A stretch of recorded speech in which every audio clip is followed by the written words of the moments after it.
Հեռուստատեսության եւ ռադիոյի հանձնաժողովի անդամ Հակոբ Հակոբյանի կողմից վարքագծի կանոնների խախտման արկայություն էր արձանագրվել։ Հարկ է նախ նկատել, որ հանձնաժողովի մասին օրենքի 24-րդ հոդվածով հանձնաժողովը լիազորված է քննելու մի շարք պետական պաշտոն զբաղեցնող եւ համայնքային պաշտոն զբաղեցնող անձանց վարքագծի կանոնների խախտումների վերաբերյալ դիմումները։ Ըստ այդմ, ստանալով Հակոբ Հակոբյանի կողմից վարքագծի կանոնի առերևույթ խախտման վերաբերյալ Ազգային ժողովի Հայաստան խմբակցության նախագահի դիմումը, հանձնաժողովը օրենքով սահմանված կարգով հարուցել է համապատասխան վարույթ, որի արդյունքում ընդունվել է ձեզ ներկայացվող եզրակացությունը։ Եզրակացությունն առնչվում է 2025 թվականի փետրվարի 13-ին հրապարակված առաջին և լրատվական կայքին Հակոբ Հակոբյանի կողմից տրված հարցազրույցի ընթացքում վերջինիս հնչեցրած խոսքերին, որոնք հանձնաժողովի կողմից քննարկվել են պետական պաշտոն զբաղեցնող անձանց վարքագծի կանոնագրքի 64-րդ կետի համատեքստում։ Մասնավորապես, նշված կետի համաձայն Հայաստանի Հանրապետության օրենսդրությամբ քաղաքական զսպվածության պարտավորություն ունեցող հանրային պաշտոն զբաղեցնող անձը պարտավոր է զերծ մնալ քաղաքական բնույթի հանրային ելույթներ ունենալուց։ Ընդ որում, նշված վարքականոնն ուղղակիորեն բխում է Սահմանադրության 197-րդ հոդվածի պահանջներից, որի 5-րդ մասի համաձայն հեռուստատեսության և ռադիոյի հանձնաժողովի անդամները իրենց լիազորությունների իրականացման ժամանակահատվածում չեն կարող լինել որևէ կուսակցության անդամ կամ որևէ այլ կերպ զբաղվել քաղաքական գործունեությամբ, հրապարակային ելույթներում նրանք պարտավոր են ցուցաբերել քաղաքական զսպվածություն։ Եզրակացությամբ հանձնաժողովը քննարկել է նշված հարցազրույցի ընթացքում Հակոբ Հակոբյանի կողմից խոսքի մի քանի հատված, սակայն խախտում արձանագրել է դրանցից միայն մեկով։ Այս համատեքստում հաշվի առնելով ժամանակի սղությունը անհրաժեշտ եմ համարում ելույթում անդրադառնալ նաև պարոն Հակոբյանի կողմից վարույթի շրջանակներում բարձրացված մի քանի հարցերին եւ դրանց շուրջ հանձնաժողովի դիրքորոշմանը։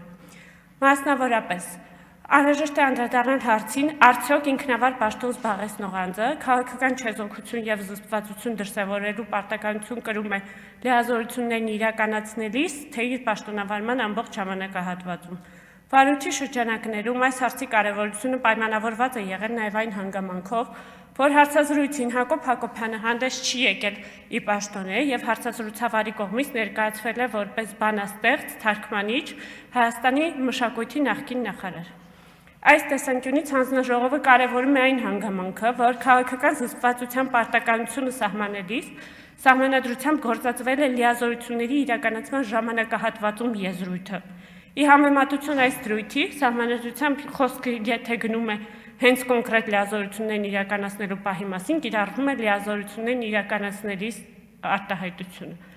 Ըստ այդմ Սահմանադրության այլ դրույթների ուսումնասիրության եւ կիրառվող եզրույթների համեմատական վերլուծության արդյունքում հանձնաժողովը արձանագրել է, որ այստեղ ժամանակահատված բառի կիրառումը վկայում է այն մասին, որ խոսքը պաշտոնավարման ամբողջ ընթացքի մասին է։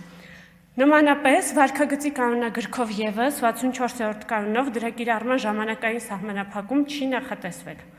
Կարծում ենք, որ նման մոտեցումը արդարացված է, քանի որ անկախ այն հանգամանքից պաշտոնատար անձը ելույթի ընթացքում ներկայանում է իր պաշտոնով թե ոչ, հանրային ընկալման տեսանկյունից խնդրահարույց է անկախ պետական մարմնի անդամի կողմից քաղաքական բնույթի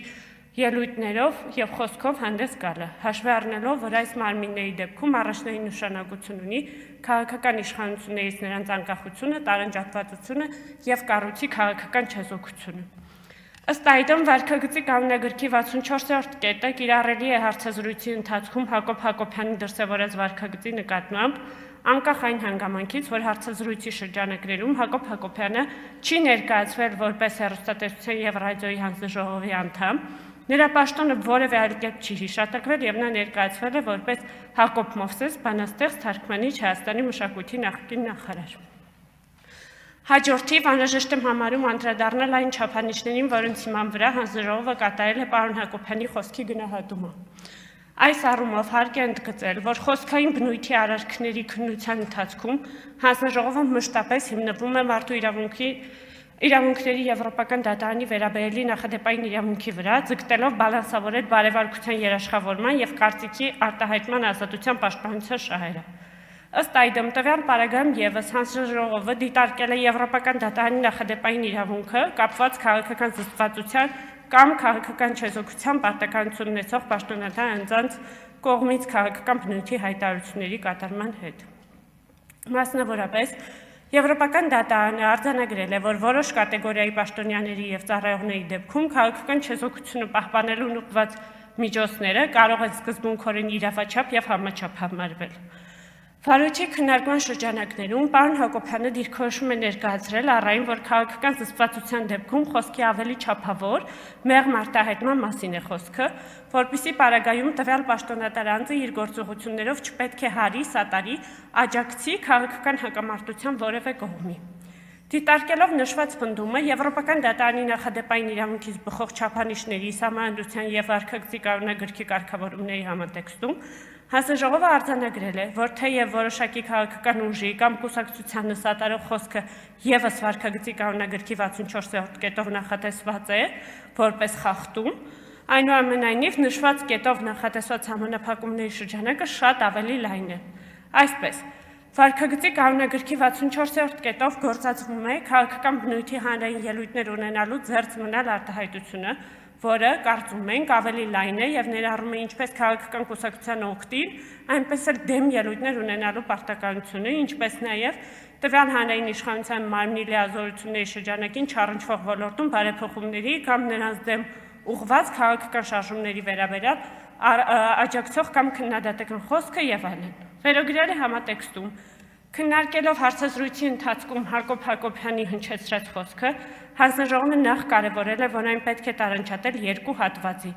պատմական իրողությունների վերաբերյալ խոսք եւ կուսակցության ներկայիս գործունեության կամ գաղափարախոսության վերաբերյալ խոսք։ Մարդու իրավունքների Եվրոպական դատարանի նախադեպային փորձի ուսումնասիրությամբ Հանձնաժողովը արձանագրել է, որ պատմական ճշմարտության փնտրտուքն արտահայտման ազատության կարևոր մասն է, հատկապես եթե խոսքը գնում է ծանր պատմական իրողությունների վերաբերյալ պատմական ճշմարտության մասին։